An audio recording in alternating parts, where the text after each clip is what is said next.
I'm Pat Mayo with the DraftKings Picks in preview quickly for the 2020 Bermuda Championship. We're done with the limited field events with no cuts on the PGA Tour, so now we're back to a field of 132 players where there actually is a cut line. Top 65 and ties will make the weekend after 36 holes. So back to some strategy here instead of just taking all the expensive players and matching them up with all the crappy low players, and hopefully your studs beat everyone else's studs and we're good to go. Probably not the strategy this week, although there are some guys at the very bottom of the pricing who aren't so bad. But if we look at this course in general, it's the second shortest on the PGA Tour. Port Royal Golf Course is 6,828 yards. It's a par 71, but the big factor here is there are 6 par 4s that are shorter than 400 yards. There are 2 par 5s, which everyone in the field can reach into, not a problem, no matter how long they hit. Even the shortest of hitters can get there in 2. So what we're looking for this week is driving accuracy, because there's going to be a lot of wind, apparently, over the weekend. So you want some decent wind players. That's hard to quantify. Accuracy and short game is probably the best way to go about that. But you want accuracy, you want wedges, and you want some putting. Can you get hot enough with the putter after you stick your wedges, and you'll be good to go. If we go to the very top of the pricing, that kind of screams Brennan Todd at $11,000, who is the defending champion, but he's just been playing a lot recently and not been playing well recently whatsoever. If Zalatoris can make some putts, he's the guy up here above $10,000. He's $10,900. We'll have to find some salary savings somewhere else along the lines, but I do like him the most of anyone above $10,000. If not, it would be Doc Redman at $10,400 for me. And then we just kind of drop into this next range where,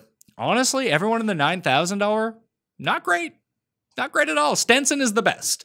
He is playing the worst, but he is the best of all of these players. Him or Charlie Hoffman, I suppose. But you do get a discount at Stenson at $9,300. If you want to mix him into everything, I have no problems with that. Accuracy, irons, all pretty good. Bad short game, but can get hot with the putter from time to time. Plays well on shorter Bermuda courses historically in the past as well. It's really hard to figure out the top this week because this field is so weak.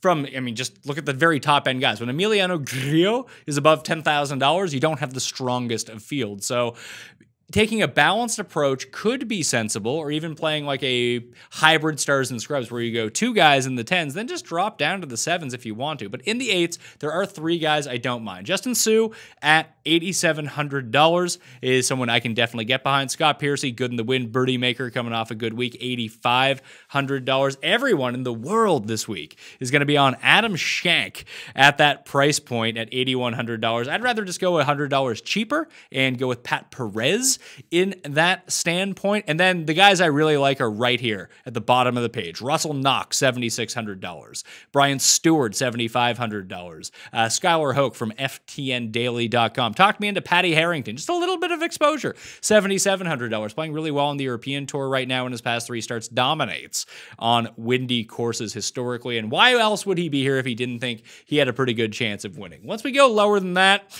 it's kind of tough. Bryce Garnett, it plays really well in Caribbean courses just over the years. That in Mexico, it's kind of weird just how he shows up at these places, whether it's Corrales, Bermuda, or Mayakoba, which is in Mexico. Just a very good track record. He and Pat Perez would be the 2 on that front. But I like Cam Percy at $7,000. The Aussie plays well in the wind. The ball striking is top 10 in this field over the past 3 months.